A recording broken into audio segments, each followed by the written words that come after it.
Today, I am in Darien, Georgia, and it was here on June 11th, 1863, that one of the most controversial acts of the American Civil War took place: the burning of the town of Darien, Georgia, by Union troops.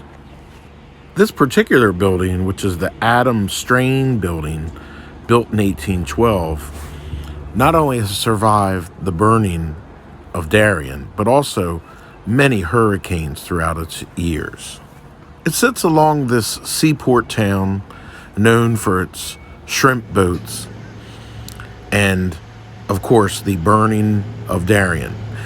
Now, the thing that makes this very controversial is this town was burned by Union soldiers of the 54th Massachusetts African American Infantry under the command of Lieutenant Colonel Robert Gould Shaw, as well as Colonel James Montgomery of the 2nd South Carolina African Troops.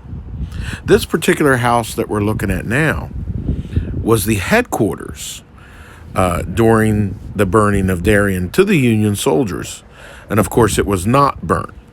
The orders to burn the town came from Colonel Montgomery, was protested by Robert Gould Shaw, which he considered it to be an immoral order to burn a defenseless town that had already been evacuated.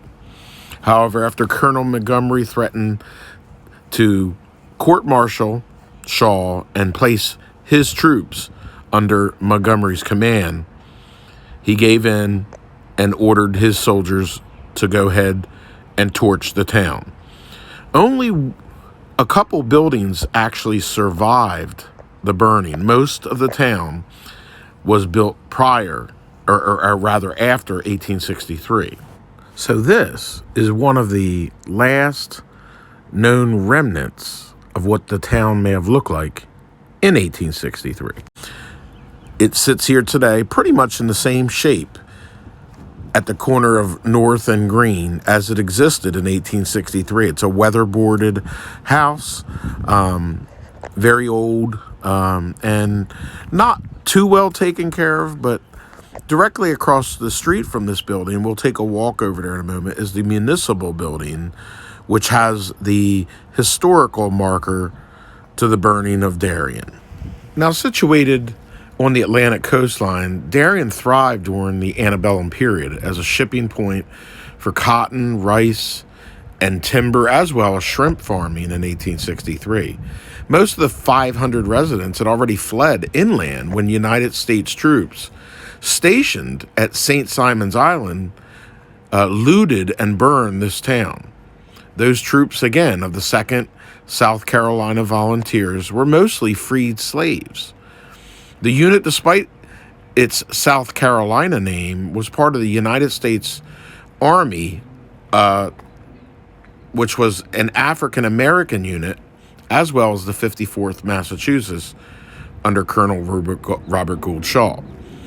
They assisted and burned the town in the raid, and residents would later call this destruction of Darien a satanic action.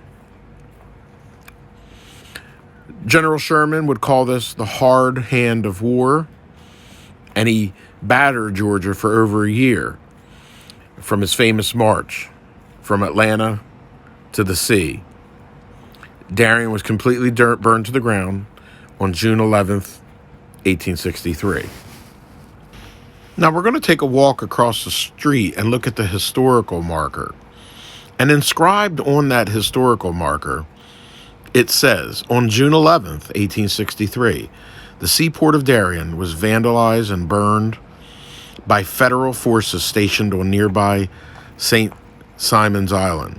The town was largely deserted, most of its 500 residents having sought refuge inland. Lost were public buildings, churches, businesses, and most private residences. Conducting the raid were units comprised of among the first African American troops to serve the Union cause: the 54th Massachusetts Volunteers under Colonel Robert G. Shaw, and the 2nd South Carolina Volunteers under Colonel James Montgomery. The burning of Darien, undefended and of little strategic importance, was one of the most controversial events of the Civil War. So earlier we looked at the Adams Strain building, which shows the scars of the burning of Darien. We looked at the home that was the Union headquarters. Now we're looking at some monuments that were placed here in honor of Confederate troops that defended this town and took an interest in what had happened here. This particular marker was placed in 1916. It's a fountain, and it sits here just about a quarter of a mile away from where we previously were in one of the old squares.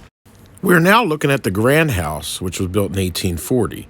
This frame dwelling was the only residence to survive the destruction of the town in 1863 by the Union troops. For many years, it was the home of the well-known black educator James Grant, and is still today owned by the Grant family descendants. It's located at Rittenhouse and Adams Street, right off Highway 89 in Darien. And we will go back to the Strain building later on, and you'll see the burn marks on the outside. And you'll notice that it's under construction because as we speak, as I shooted this video here, or as I've been shooting this video rather, they are in the process of turning the Strain building into a pub. So it will be completely redone on the inside. It'll be completely restuccoed on the outside, and the history of the burning will be lost. Now, this is the Episcopal Church. Another example of what happened here. Even churches were not spared during the burning of Darien. And this particular church was burned to the ground in 1863 and then rebuilt shortly thereafter. So though parts of the foundation of the church are original, the church as a whole is a post-Civil War building. But the church and its congregation were here, and it was burnt to the ground on June 11th, 1863. And of course, you can understand why the sentiments of the South that would see freed slaves and African-American soldiers come back and burn a deep southern town would generate for decades of hatred.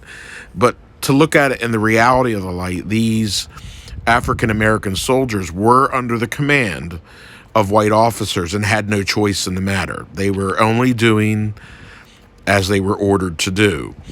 And the real cause of the issue probably lies with Colonel James Montgomery, who was from the state of Kansas and was a jayhawker.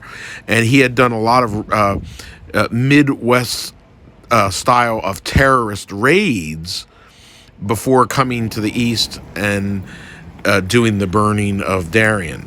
Even Robert Gould Shaw protested the event. So, again, we are here in the town of Darien. Right near today is what is Route 17. And as we walk back closer to the town, we'll go back by the Strain building again.